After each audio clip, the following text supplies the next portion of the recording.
Welcome to the channel. Gotta feel this, man. If you're a returning uh, watcher, welcome back. If you're new to the channel, hey, get locked in. You know what I mean? But first off, I want to start off by saying, congratulations to one of the pioneers of the women's division. I think she's either in the strawweight, bantamweight. Alexis, I think I said CARLA, Estraza. I can't say her last name, but she retired. Hats off to her, former champion, pioneer of the sport. Um, she lost, but nonetheless, gotta pay my respects to her.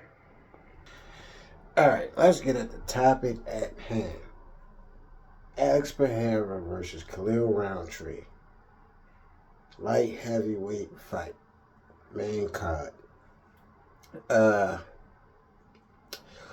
One thing I'm starting to notice about Alex is his mental is far surpassing these guys. Now, I don't know if the altitude played a factor into the reason why he fought the way he did, but he paced himself very well, stayed calm and relaxed throughout the whole fight. Let KHALIL throw a bunch of wild punches. Don't get me wrong. I think KHALIL outpaced himself with what he had to do. He had to keep his foot on the gas with a guy like Alex Pereira because you can't let him get off first. So what KHALIL had to do what he had to do. I think if he had the gas tank, he may have won either way.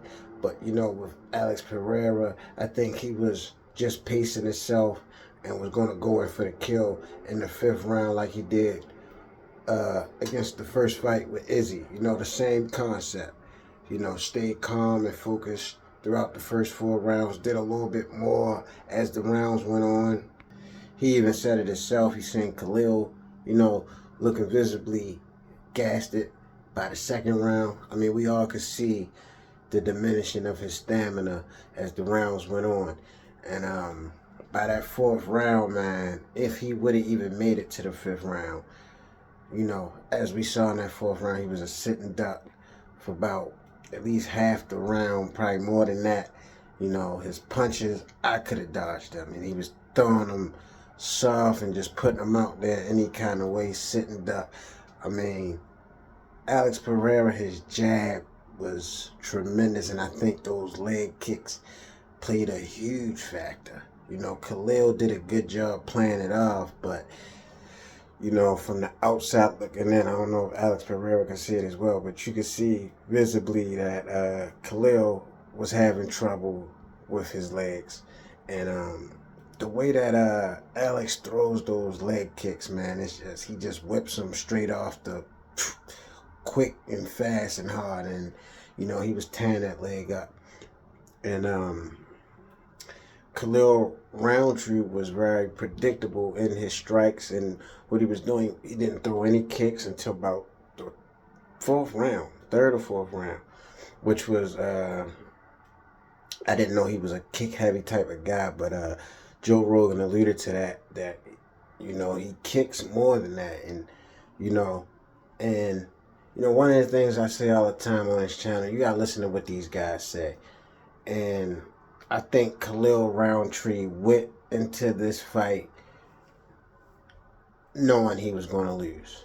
Because he said, when Joe Rogan asked him, I can't remember the exact question, and don't quote me on this, but he basically said, he just, wanted to take in the moment, enjoy, what was happening, what was transpiring, what was going on, which I can respect that. But, as somebody who's trying to win, you're not trying to enjoy no moment. You ain't trying to enjoy no moment. You coming in to kill this guy. You coming in to win. And just to hear him say that at the end of the fight, it sounded like a loser's mentality. He just was thankful to be there. And, you know, in a situation like that, you can't be thankful for nothing. You got to be ready and willing to go. But much respect to him. At the same token, he put up a hell of a fight. He gave it all he could. You know, I wonder if the altitude played a huge factor. I've never really seen Khalil go that far in a fight. Could have been his first 5 round, I'm not sure. But for the most part, even if it was, I don't think he's ever went past 3 rounds.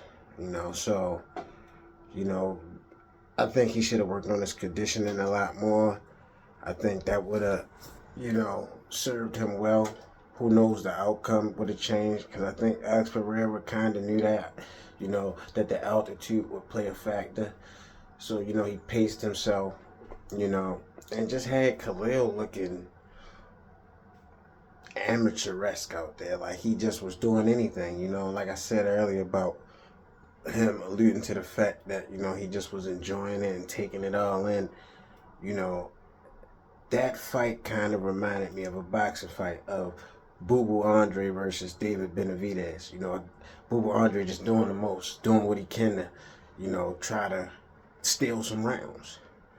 And Benavidez just had to catch up to him, and I think that's what happened with Alex Pereira. You know, he slowly took advantage of him withering away, and you know, we got the outcome that we all suspected. But hats off to Khalil Rountree, man. Tough.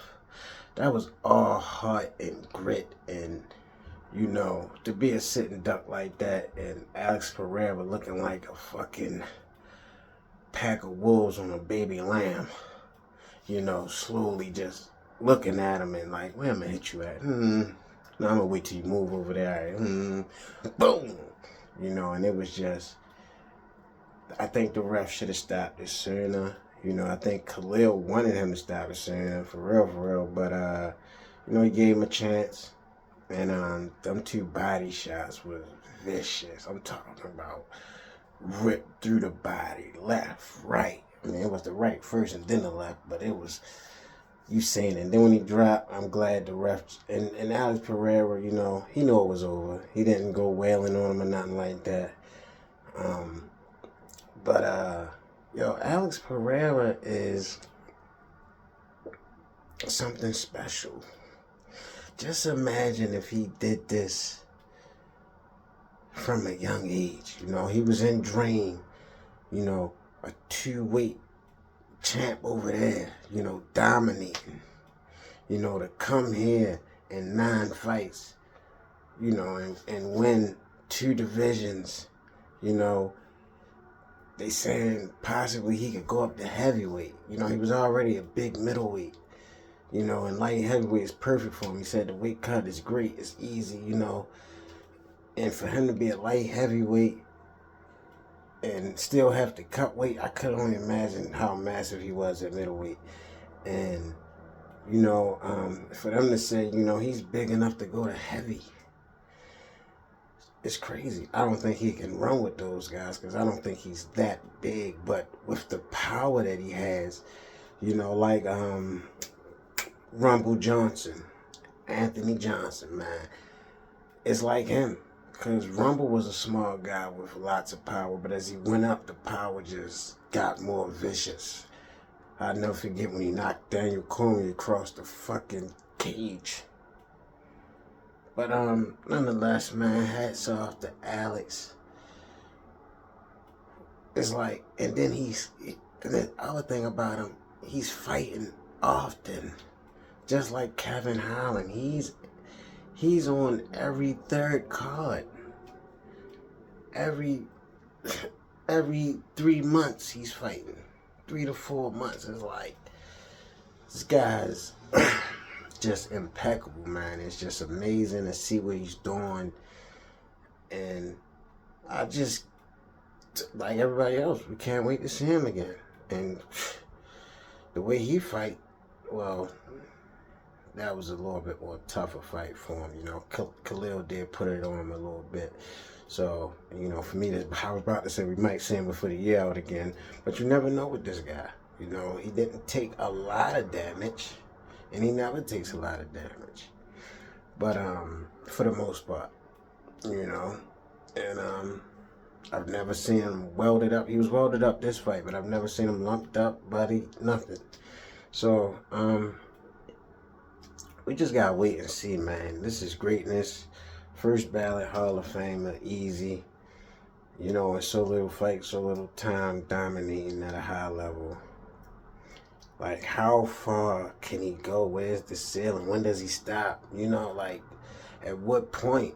Because it seems like he's only getting better, which is crazy, because he's had 1,000 fight and dream.